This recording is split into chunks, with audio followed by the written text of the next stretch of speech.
Hello, you wonderful people, and welcome to another episode of Crime Centric. This being a show where I talk about crime dramas that I watch. For today's episode, I'm going to talk about the latest episode of The Blacklist. So in this episode, we deal with a blacklister named, Krilov? He's basically being hired by Kate. He's a guy that erased Liz's memories in the first place, her memories of shooting her dad and stuff like that. A lot of her memories from the fire. Basically, Kate hires him for something else. We don't know what it is at the time, but later on, it was just like a very interesting twist because I was like, oh, because basically, you had Wrestler investigating the whole Reverend Wright situation. Like, a witness had come forward, her name was Linda, and obviously she's like obviously hesitant to talk to him and everything, but it's like, oh, the fact of the matter is people are going to come after me for this, so like just even for me talking to you. And so you have Wrestler kind of talking to her and everything. It's like everything's going to be fine, trying to get the details, and then someone attacks. He kind of gets knocked down and wakes up, and lo and behold, who's in front of him but Laura Henshins. And she's basically kind of rubbing it in his face, like, oh, the fact of the matter is, let this go. Oh, something's going to happen to her. Everything that's going to happen to her is because of you. And so now he's like, oh, drops his phone and everything, follows her back to the place. It's like, dude, man, this is what this is turning into. It's like, why would she be so bold? Why not leave? Like, the question I was like, why now? Like, why now out of any time? And it's like, oh, the reason why is because it's all make-believe. It's not real. It's all in Wrestler's head, because Wrestler getting knocked out, this guy, like, this whole situation, like the whole Linda situation, this whole like looking into the Reverend Wright situation, like being called by the detective, it was all like BS created by this guy to capture Wrestler and basically mess with his memory. So it basically make him go after Laura. The reason why, and it's so interesting because I was like, okay, so why would Kate want that? What does this do? And then like Liz explains, it's like, yes, by having Wrestler do this, basically this is going to bring questions up about him, and then it leads back to the task force. Basically, it'll lead to the task force being dismantled, and once it's dismantled,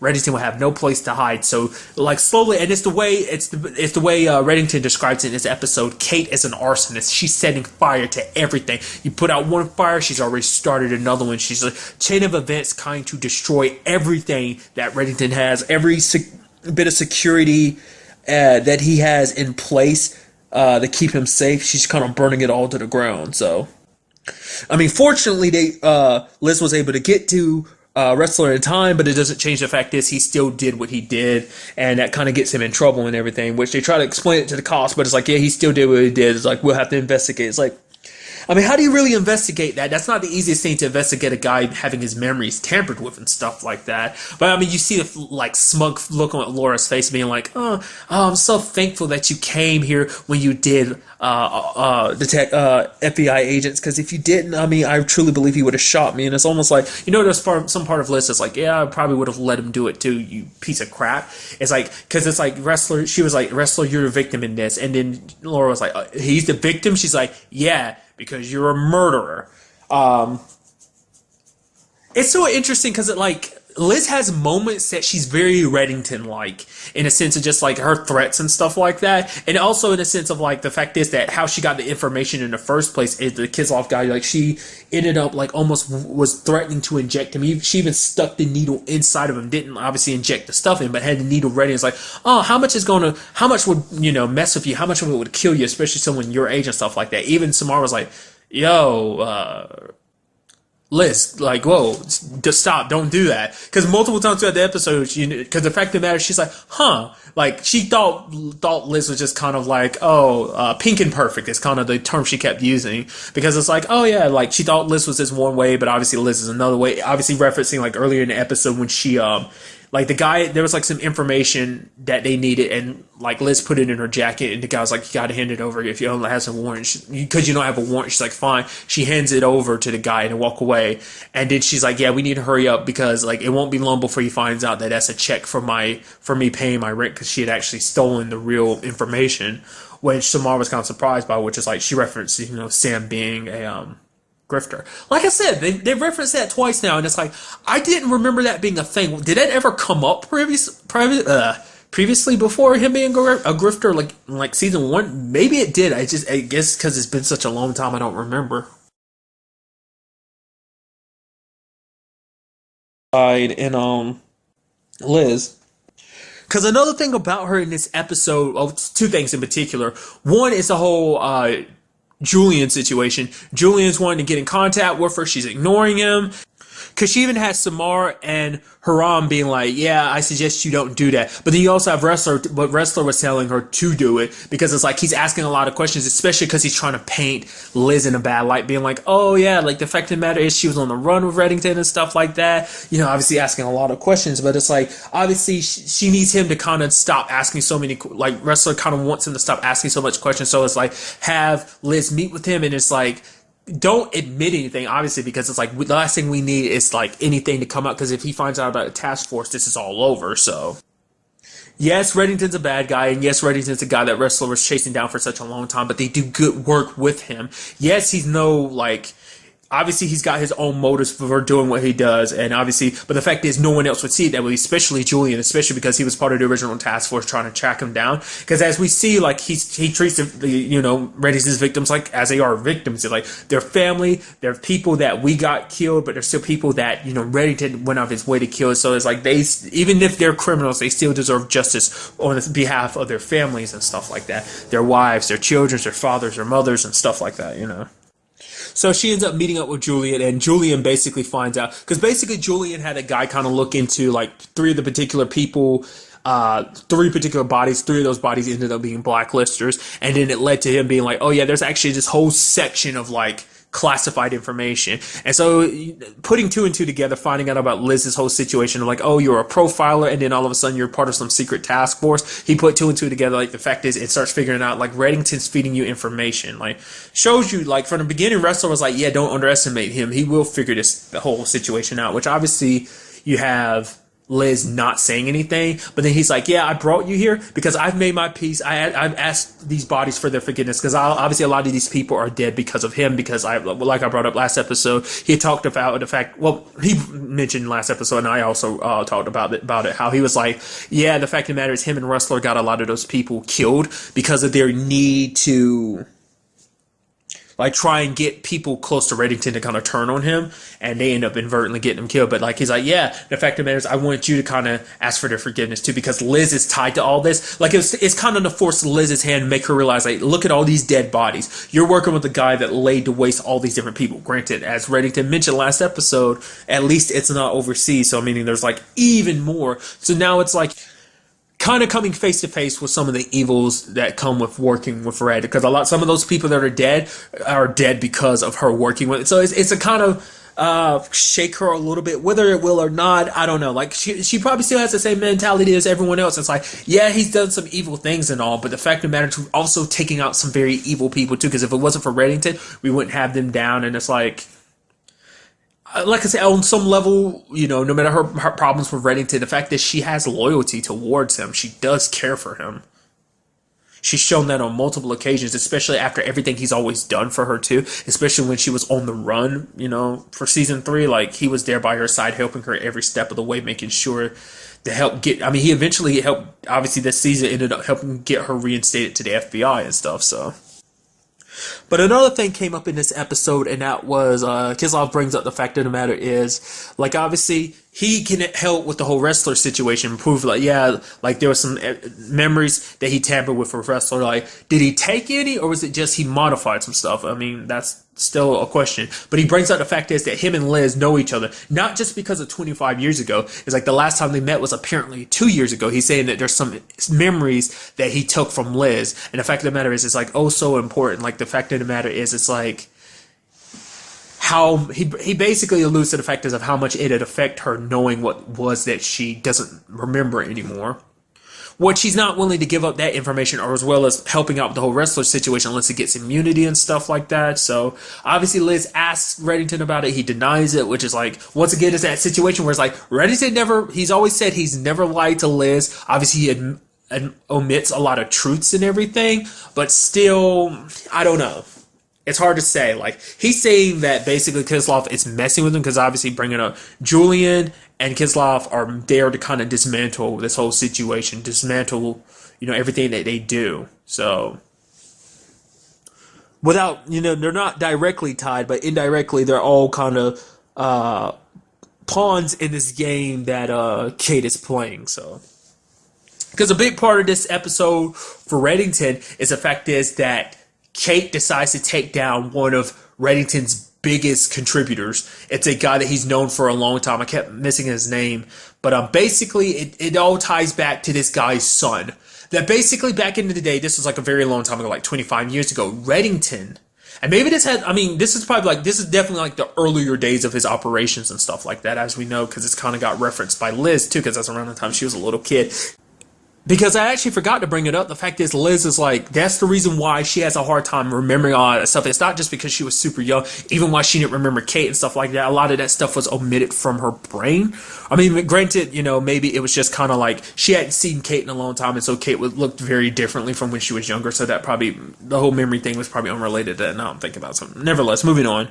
But, Reddington was in his earlier days trying to build this operation, this large-scale operation, and so he needed the guy's help. But the best way to be friends with someone is to basically do them a favor, make them think they need you. So Reddington set up this whole situation to have the guy's son, Hans, kidnapped, but sadly things didn't work out that well because these guys ended up, basically, situation ended with Hans dying. Reddington, so upset with them, ends up killing them all, but he never tells Hans' dad the truth, and he's basically kept it secret this entire time. And Kate had one of the bodies Kate had dealt with is Hans, so he wanted to tell this truth to Hans' dad because, like, Reddington and him, like, he's kind of the biggest focal point of Reddington's operations. Like, their partnership is what made his operations what they are now today. He even brings it up. The fact is that now that that partnership is kind of falling apart, like, everything is kind of falling apart. He was kind of like the centerfold to a lot of it. So it's like he doesn't have a lot of probably access and resources that he probably might have once had before. So, I mean, there was even a situation where it's like he went to go confront the dude face to face, even went into the room unarmed and everything. And the guy's like, yeah, the fact of the matter is you underestimated my love for my son. And so he's like, yep, you're going to have to die now. Which then quickly is revealed that the Nikolai guy that's serving underneath him starts killing everyone. It's like, wait, what? Apparently Reddington had him set up here from the very beginning. He's always been loyal to Reddington. He just, he played the part well. I mean, he's the one that Reddington actually introduced Nikolai to this dude in the first place. So it's like, for one, I never underestimated your love for your son. The reason why this is playing out now the way it is because I knew that eventually things would kind of transpire and maybe the truth would eventually come out. But, it's like, yeah, I am truly sorry about your son and truly about what I have to do now, and ends up killing him. So, because let's not forget, like, this isn't the first time, like, Kate's kind of played a role in someone that Reddington cares about dying. There's that guy a couple episodes back that he got arrested, but he wasn't willing to give stuff up on Reddington. Obviously, this is still connected to Kate, but it's like he ended up getting hurt, and he had Reddington go along. Either Reddington kills him or Reddington lets him kind of stand by himself. And so we don't really know which way it went, whether he killed himself or whether he, died in a blaze of glory going out. But he was another person that Reddington trusted wholeheartedly. There was a guy that Reddington was associated with that, the one he ended up giving him money. I'm granted he's not dead, but he could have easily been killed. So it's just like, in this whole situation, more so than anything, what was her name again? Was it Isabella Stone? Like, that whole situation was kind of more her own, like, Kate kind of gave her the backing she needed to kind of carry out her operations, like her vendetta against people who've, they're guilty of something, so basically she sets them up to be guilty of something. Like, Isabel Stone was directly correlated with that friend of Reddington ended up dying. But also this other guy that had nothing to do with Reddington's operations, it's like, Reddington even said himself, he's like, I give him money. That's all there is to it, so. But about this whole Han situation, you had Denbei kind of trying to alleviate some of Reddington's guilt, but he's like, no, the fact of the matter is everything kind of transpired because of me, so it's one of the things that he's always felt the most guilty about, so. Because I knew they made a whole deal. I remember catching the previews of being like, oh yeah, that Kate's going to reveal one of his biggest secrets. Obviously this being a big one, but I'm sure there's a lot more. It comes with the territory of being associated with Reddington, being associated as well as being by his side, but also at the same time being in the shadows, while still remaining at his side, for these past 5 years or so. But like the point I was making like earlier before I kind of went back with like I switched tangents like midway through again was the fact is that Kate's just kind of connected to a lot of people getting hurt in Reddington's life. And like I said, for her, it doesn't matter. Like at this point, even a task force, there are casualties that are fine. Like she's not going to go out of her way to kill them because she has no personal grudge against them. But it's like, you're in the way of me taking down Reddington. I have to stop him. He's just going on for too long. The fact of the matter is he's kind of like become a wild animal that, you know, has rabies that needs to be put down. Like, it's kind of a effed up, you know, metaphor to use, but I feel like it kind of fits. So the question, like I said, the question that's there, it's like, what is this whole thing about Liz's memory from 2 years ago? What is it that Reddington had pulled from her mind that she doesn't remember? Is that 100% BS or is that real? Also, what about Wrestler's situation? Like, was there other things that were modified? Once again, were things kind of taken from him? Well, the fact is, will they be able to help him in this particular situation? Because it's like I said, it's like that's something that's really hard to prove, especially if you're not in the know about this whole situation. So, and I'm pretty sure Laura had a hand in that, so she's probably going to make it extremely hard to, like, give Wrestler a fair shake because he's never really had any issues before, you know, being an FBI agent and stuff like that. But it's the type of situation to be like, oh, you're not above the law. No one is. Which is actually kind of ironic that Liz would say that, considering the whole situation of, like, I'm sure Julian will look at it, you know, if Julian would laugh if he heard her say that because it's like, oh, it's ironic considering you say that to Laura for being a murderer and everything, considering the fact that you work with a murderer, that being, you know, Reddington, but with him you compromise with it because there's something good that comes out of it, which, let's not forget the fact is he still has dealings with Laura. Like, I can't remember if that was earlier this season, or I want to say that was definitely earlier this season, like he ended up talking to her. I think it was during the whole Alexander Kirk situation, so many questions. I'm very intrigued to find out what goes down in next week's episode to see like what, you know, where it takes us with these developments and everything. Little side note thing I wanted to also include was I appreciate the whole line about when Reddington's trying to get information off that guy from the train and everything. He's like, okay, so basically if you don't give me what I want, me and my associate, we're going to rob this train blind and everything. I was like, well, he's like, I've always been fascinated with stuff like that. But he's like, I've never really had that feeling, but now I'm starting to get that itch because you won't help me. I guess I'm just going to have to rob you. And it's going to turn into a whole PR disaster for your company, the people who run this train and everything. So just a little Reddington touch that I appreciated, so. But really, that's all I wanted to talk about in this episode. Till the next time we meet, be happy, be safe, live life to the fullest, and enjoy it. Good day and goodbye.